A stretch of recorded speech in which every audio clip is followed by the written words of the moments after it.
स्वागत है आपके अपने चैनल हेलो गुरुशेखर मैथ्स की जगह पे फ्रेंडली स्टडी पर। आज हम बात करेंगे कल से आगे। कल एग्जाम्पल नंबर 3 किया था, आज एग्जाम्पल नंबर 4 करेंगे। एग्जाम्पल नंबर 4 क्या कह रहा है कि एग्जाम्पल नंबर 4 में चाहूँ तो आपको यदि कोई फटाफट चाहिए, मतलब कि जो सिलेबस कंप्लीट करना है, सिलेबस के लिए मैंने आपको बताया यदि सिलेबस कंप्लीट फटाफट करना है तो मैं एक घंटे का वीडियो, बड़े बड़े वीडियो क्यों, बड़े बड़े वीडियो और यूट्यूब पे चढ़ना मुश्किल होता है। यदि आप बड़े बड़े वीडियो एक साथ चाहते हो तो मेरे व्हाट्सएप ग्रुप पे जुड़े। व्हाट्सएप ग्रुप पे जुड़ने के लिए मैंने क्या क्या कंडीशनें रखी है वो पिछले वीडियो में देखें। अब देखते हैं आगे। और यदि वो नहीं जुड़ना चाहते तो फिर ऐसे ही धीरे धीरे चलते हैं, एक एक सवाल करेंगे अपन। तो सवाल तो करना पड़ेगा, मेरे को जितने हिसाब से होता है अच्छी से समझा के मैं चढ़ा दूंगा। एग्जाम्पल नंबर 4 कह रहा है find M I of the arc of circle about an axis through its middle point perpendicular to its plane. क्या कह रहा है कि भाई find the M I of a arc of circle, means एक सर्किल का हिंदी में पढ़ लू, वर्त के चाप का इसके मध्य बिंदु से गुजरने वाले इसके तल के लंबवत अक्ष के परित जड़त्वागुण ज्ञात करो। ये कह रहा है वर्त के चाप के लंबवत और मध्य बिंदु से निकलने वाली एक रेखा के परित उसका क्या करना है अपन को, मोमेंट ऑफ इनर्शिया मीन जड़त्वागुण ज्ञात करना है।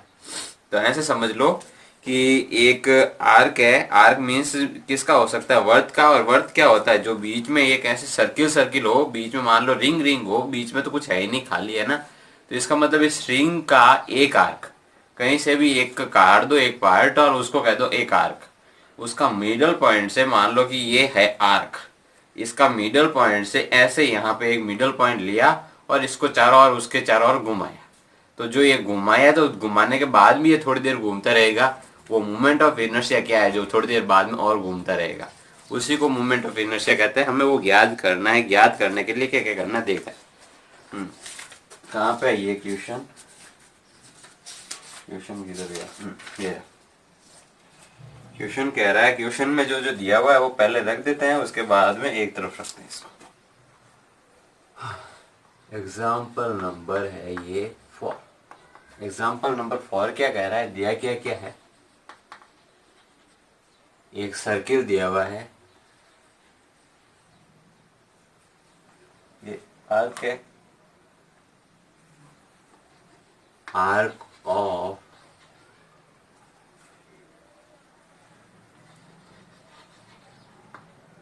सर्किल मीन्स वर्त का चाप। छोड़ दिया भाई, वर्त का चाप दे दिया। अब वर्त का चाप दिया है और कह रहा है उसके मध्य बिंदु से, बात करते हैं वर्त के चाप की।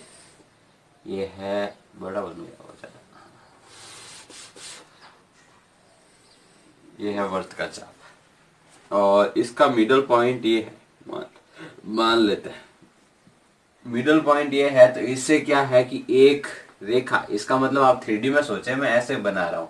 ऐसे बनाने का मतलब है कि मैं एक ऐसे रेखा ले जा रहा हूं, उसका मतलब यह है कि ये बाहर की ओर है, ठीक है ना। ये ऐसे, इसको मैं बोर्ड पे तो ऐसे बना नहीं सकता, तो फिर ऐसे बनाना पड़ रहा है, ठीक है। ये है इसके लंबवत, ठीक है, ये लंबवत है।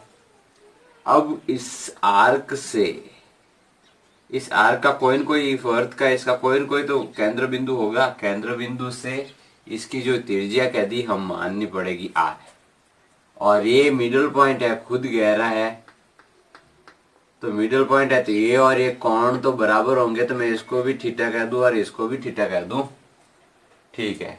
तो कह दिया भाई, मानना एक आर्क है ए बी, उसका मिडल पॉइंट है सी, उसकी त्रिज्या है जो कि ए है, और उसका जो मिडल मतलब कि मिडल बिंदु का सेंट्रल से ये जो दूरी है ये भी तो त्रिज्या ही हुई ए। और ये जो एंगल है, चाप जो मिडल बिंदु पर कोण बना रहा है वो 2 थीटा बना रहा है। ये 2 थीटा पूरा पूरा हो गया, 2 थीटा कोण बना रहा है। इतनी बात हमने कह दी। आगे क्या कह रहा है क्वेश्चन देखें। तल के लंबवत है, इसका एम आई ज्ञात करो। अच्छी बात है, एम आई ज्ञात कर लेते हैं। देखो इसके लिए क्या क्या चाहिए, एक तो ये जिसके थ्रू हम मोमेंट ऑफ इनर्शिया निकालेंगे, उससे हमें परपेंडिकुलर दूरी चाहिए, परपेंडिकुलर दूरी चाहिए जिससे भी हम निकाल रहे हैं। बट ये तो आर्क के ऊपर है, परपेंडिकुलर दूरी आएगी कैसे?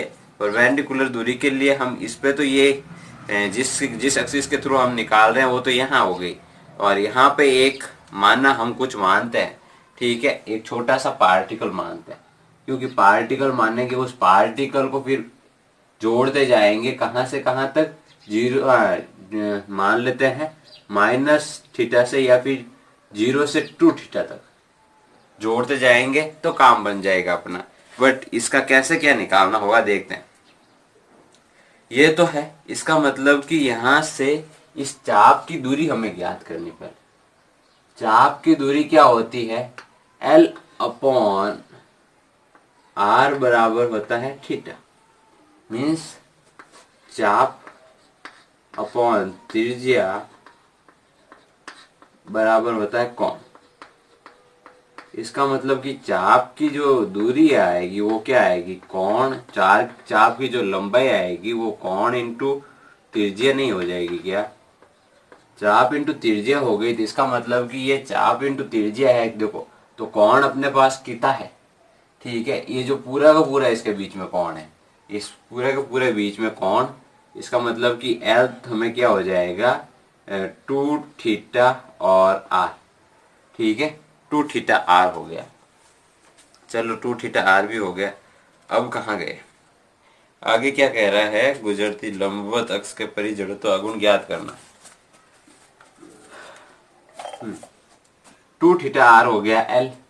अब क्या करना है? अब देखो यहां से हमने जो अल्पांश लिया है इस पर ऐसे एक मैं बड़ा बना दूं ताकि आपको दिखने में, ये है इसकी लंब, इस पर लंब जो है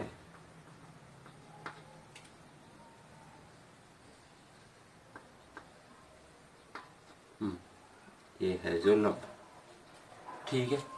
अब ये है इसका सेंटर पॉइंट। क्वेश्चन का कंसेप्ट समझ लिया तो क्वेश्चन का आंसर भी क्वेश्चन में पड़ा है। मैथ्स का यही फायदा है, क्वेश्चन का आंसर क्वेश्चन में ही रहता है। ये थोड़ा समझाने में लंबा टाइम जा सकता है बट कोई प्रॉब्लम नहीं है। ये कोई पार्टिकल ले लिया हमने पी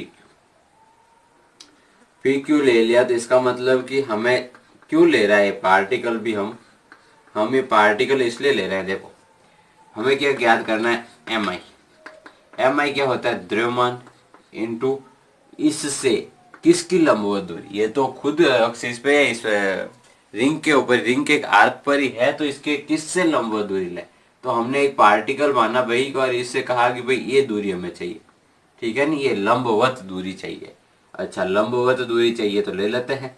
अब यहां से ये कितना हो जाएगा? यहाँ पे तो ये क्या है कि मान लेते हैं कि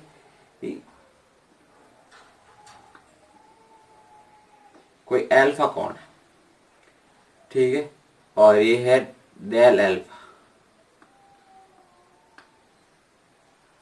ये पूरा का पूरा कौन है? थीटा, और ये पूरा का पूरा कौन है? थीटा। बढ़िया बात है, ये थीटा हो गए। अब हमें क्या करना है? अल्फा को कहाँ तक लेके जाना है? 2 थीटा तक। मीन्स यहां से मान लेते हैं कि यहां से छोटे छोटे छोटे छोटे छोटे छोटे छोटे सारे जोड़ेंगे तो इसका पूरे का मोमेंट ऑफ इनर्शिया आ जाएगा।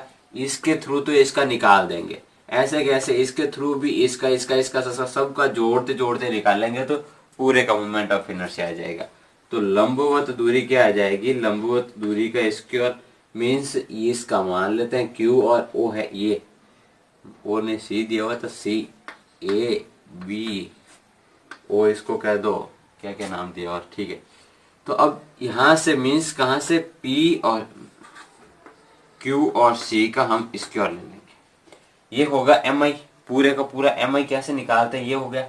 अब किसका MI निकालना होगा? पूरे का निकालने के लिए एक छोटे का लेना पड़ेगा, छोटे का MI। तो इसका मतलब कि PQ का द्रव्यमान इंटू QC का स्क्वायर, और उसको कहां से कहां तक? 0 से 2 थीटा तक करेंगे तो पूरे आर्क का नहीं आ जाएगा क्या?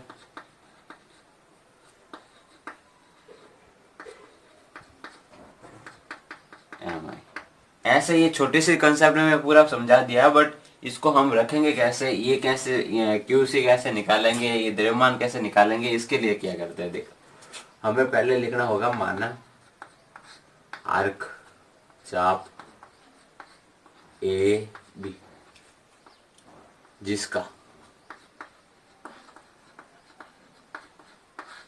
मध्य बिंदु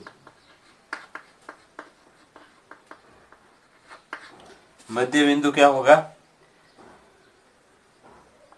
पी ना सी, मध्य बिंदु सी है, ठीक है, मध्य बिंदु सी है। अब जो मध्य बिंदु हुआ तो इसका मतलब कि इस चाप को वो दो बराबर भागों में बांट रहा है, तो ये पूरा का पूरा 2 थीटा हुआ, तो एक इस मध्य बिंदु से जो रेखा आ रही है उसका जो थीटा है तो हम कह देते हैं इस चाप का कोण।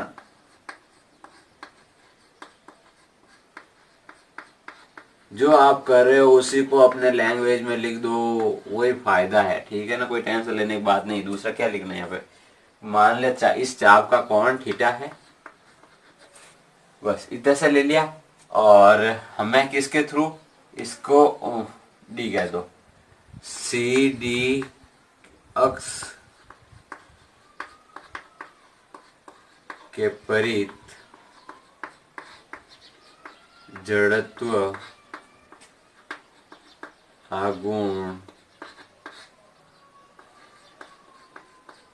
ज्ञात करना है। इसके लिए क्या करना पड़ेगा, एकांक आयतन में या फिर एकांक दूरी पर, अब ठीक है ना, अब ये दूरी हो गई, एकांक दूरी पर हमें क्या चाहिए, एकांक दूरी पर इसका मास मीन्स द्रव्यमान चाहिए। एकांक दूरी तो मेरे को बताओ इस एल की दूरी कितनी आ गई, यहाँ पे इसको हमने ए माना, त्रिज्या ए,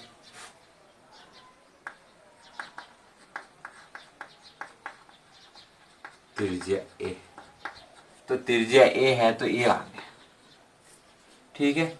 अब ये कोई पार्ट है इतना सा, तो इसका मतलब कि 2 थीटा और ए आ गया, 2 थीटा ए आ गया, इसकी लंबाई आ गई। अब इसका द्रव्यमान चाहिए, तो मान लिया कि इसका पूरी का द्रव्यमान, ठीक है, तो ऐसे लिख दो जो जो मान रहे हैं, मानना इस चाप का द्रव्यमान कैपिटल है, ठीक है, इतना भी मान ले, इसका मतलब कि द्रव्यमान कैपिटल है मान। अब हमें क्या क्या चाहिए कि प्रति इकाई लंबाई पर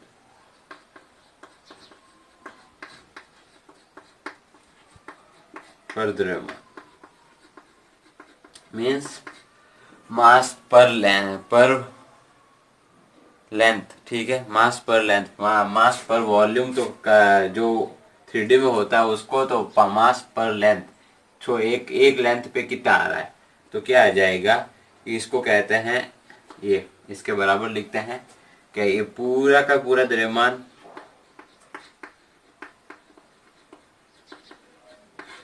बटा जो पूरी की पूरी लेंथ है, पूरी लंबाई, इसका मतलब मास तो हमने m कह दिया और पूरी पूरी लंबाई कितनी है l, 2 थीटा ए, 2 थीटा ए आ गया, ये आने दो, 6 पड़ा है यहाँ पे, ठीक है।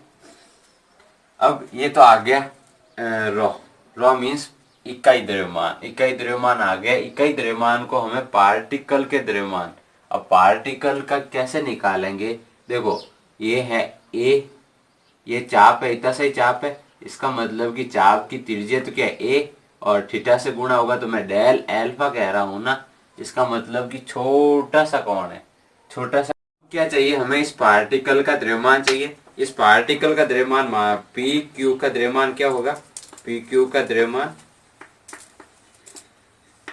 पी क्यू के द्रव्यमान के लिए हमें क्या क्या चाहिए, देखो एक तो इस पार्टिकल की लंबाई, इस पार्टिकल की लंबाई तो क्या हो गई, ए तो इसका ये कौन हो गया, ये थीटा हो गया, तो इसकी लंबाई तो ए एल्फा हो गई, और जो पर यूनिट वॉल्यूम मास आ रहा है वो हो गया, तो इसका मतलब कि ए डेल एल्फा इंटू ये जो m अपॉन 2 थीटा ए आ रहा है, ये हो जाएगा, ये हो गया इस पार्टिकल का द्रव्यमान। अब इस पार्टिकल का द्रव्यमान तो हो गया, पार्टिकल का द्रव्यमान आ गया। अब QC चाहिए। QC के लिए क्या करना पड़ेगा? QC के लिए देखो, यदि आपने 11th पढ़ी है अच्छी तरीके से तो मालूम होगा आपको, फिजिक्स में कुछ बताया जाता था कि भाई यहाँ पे ये जो आर्क है QC, ये जो Q और C पर ये जो आर्क पर ये जो लाइन हमें परपेंडिकुलर लेनी होती है, इसके लिए क्या करना पड़ता है? जो ये दूसरी इस आर्क वाली से अलावा जो दूसरी भुजाएं हैं उनका स्क्वायर जोड़ो। पहले तो मैं तो डायरेक्ट कंसेप्ट नहीं बता रहा यहाँ पे, वो क्या कंसेप्ट था, कंसेप्ट बताने लग गया तो फिर बहुत ज्यादा टाइम लग जाएगा। तो ये हो गया। अब हमें OC क्या है? OC हो गया ए स्क्वायर, और ये ए स्क्वायर हो गया माइनस ये भी। अब इसके पास क्या आता था? कोस, जो यहाँ पे ये है, इसका मतलब यहाँ कौन है? एल्फा, तो ये आ गया एल्फा। ठीक है, अब यहाँ पे आ गया तो इसका मतलब कि 2a और ए स्क्वायर हो गया और कोस एल्फा आ गया, क्योंकि इस पार्टिकल के साथ तो कौन कितना बन रहा है? एल्फा बन रहा है। ठीक है, ये कोस क्यों लिया? कोस इसके साथ आके इस मिड पॉइंट पे आएगा, इसलिए कोस लिया। QC स्क्वायर आ गया। QC इसका मतलब कि 2a स्क्वायर कॉमन ले लो तो 1 माइनस कोस एल्फा हो जाएगा। इतना तो हम फाइनल ईयर में इतना तो डायरेक्ट कर सकते हैं। ठीक है, तो इसका मतलब अब हमें चाहिए PQ का MI। PQ का MI क्या हो सकता है? देखो, PQ का MI के लिए हमें चाहिए एक तो इसका द्रव्यमान जो कि हमारे पास ये पड़ा है, और इसकी जो QC की दूरी चाहिए, QC की दूरी आ गई तो द्रव्यमान कितना आ गया? ए से ए कटा दो तो m upon 2 theta into del alpha, ये रख दो। उसके बाद में 2a square 1 minus cos alpha, तो 2 से तो 2 गया, बाकी वाला 6 पड़ा, m a square upon theta. ठीक है, ए स्क्वायर अपॉन थीटा, और ये हो गया 1 minus cos alpha into del alpha. अब एल्फा है, एल्फा कहाँ तक जाएगा? यहाँ से यहाँ तक, 0 से 2 थीटा तक तो जाना चाहिए ना। हमने तो 2 थीटा माना है, इसका तो मान लिया। तो अब इसका मतलब हमें क्या करना पड़ेगा? मैं मिटा रहा हूँ, वापस देख लेना।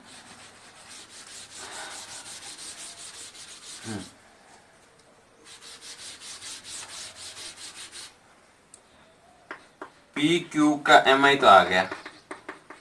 अब इस आर्क का चाहिए तो क्या करेंगे? इस PQ के MI को 0 से 2 थीटा तक जोड़ देंगे, तो इसका मतलब कि चाप AB का MI, AB का MI तो क्या आ जाएगा?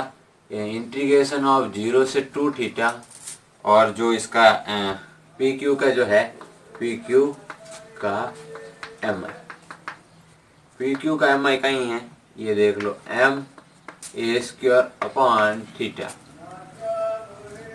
1 माइनस कोस एल्फा और डेल एल्फा आ गया, और इंटीग्रेशन को मैं यहाँ पे लगा दूं ताकि ये एल्फा का मान हो जाए यहाँ पे। अब यहाँ से आगे यहाँ से क्या करते हैं? इसको पहले तो 1 माइनस कोस एल्फा को हम बदले हैं, तो क्या हो जाएगा? 2 साइन स्क्वायर एल्फा बाई 2 नहीं हो जाएगा क्या? कैसे? देखो, कोस 2 थीटा बराबर क्या होता है कि cos square theta minus sine square theta. यदि 2 थीटा की जगह मैं थीटा करूँ तो यहाँ आधा आधा हो जाएगा, और यहाँ पे इसका मतलब रूट में लोगे तो 1 माइनस आएगा। 1 माइनस, तो इसका मतलब कि इसको उधर भेज दिया और इधर इसको भेज दिया तो 2 आएगा। इसका मतलब आपको मालूम है, यदि नहीं मालूम है तो ध्यान रख लेना। 1 माइनस कोस एल्फा बराबर 2 साइन स्क्वायर एल्फा बाई 2, इसकी जगह मान रखा m a square upon theta. क्यों रख रहे हैं? क्योंकि समाकलन की एक प्रॉपर्टी होती है कि इसका मान 2a रखने पर ये फलन में कोई चेंजेस नहीं आना चाहिए। तो फलन में चेंजेस साइन स्क्वायर में कुछ भी नहीं होगा, माइनस प्लस में कोई फर्क नहीं पड़ेगा, इसीलिए 1 माइनस की जगह मैं लिख रहा हूँ 2 साइन स्क्वायर एल्फा बाई 2, और आ गया डेल एल्फा। यहाँ तक तो ठीक है, ये 2 आ गया। आगे m a square upon theta इसका मान, इसका मतलब कि यहाँ पे और 2 ले सकते हैं और 0 से थीटा आ गया और साइन स्क्वायर अल्फा बाई 2 आ गया और डेल अल्फा आ गया। इस 2 को वापस अंदर पास में रख दो इसको और वापस बना दो, ताकि अपन को जो प्रॉपर्टी लगानी थी वो तो लगा ली।